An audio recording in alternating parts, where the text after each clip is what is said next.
Once upon a time, the relationship had the makings of a GOP Beltway fairy tale. It was 1990. George Conway, then a partner at the powerhouse firm Wachtell, Lipton, Rosen and Katz, was riding on the now-defunct Metroliner between New York and Washington. He picked up a free copy of Capital Style magazine on board, and there she was, Kellyanne Fitzpatrick, the bubbly Republican pollster he'd seen on CNN and Company, and a Washington 10. He did something that was so out of step with his shy nature. He asked his friend Ann Coulter, who was featured in the same article, to they tucked and talked that summer night. Kellyanne, it turned out, raised by a casino worker single mother, she had established her own polling company in an industry dominated by men. And she had a cutting edge, the kind of woman who took her one-time boss, pollster Frank Luntz, shopping and made him try on a speed. From where Kellyanne sat, George was brilliant and had a certain cachet of his own, owing to the work he'd done assisting attorneys representing Paula Jones in her case against Bill. Kellyanne and George fell in love.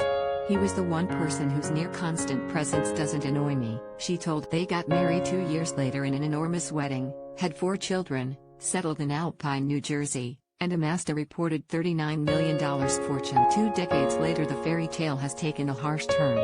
Everything the Conways cared about, family, reputation, country, appears to be in some state of triage. The world witnessed the spectacular clash within the marriage play out publicly. Kellyanne, who brought Donald Trump to victory in 2016 as his campaign manager, became, in her capacity as counselor, his fiercest defender, dodging and deflecting on his behalf and though they started off friendly enough, George became one of the president's most biting critics, with opinion pieces that shouted down Trump's disregard for the rule of law and tweets that pronounced him meant. George and Kellyanne became the most visible marriage of the Trump era that didn't include the name Trump, and the embodiment of our divided country. Depending on where one stands politically, one half of the couple has represented all that was sound and impressive, the other half has lost. The Trump presidency, which Kellyanne nurtured and George castigated, resulted in nothing less horrific than the Capitol riot, in which 5 people died and Mike Pence and other leaders could. Their oldest daughter, Claudia, has channeled her own turmoil into public view,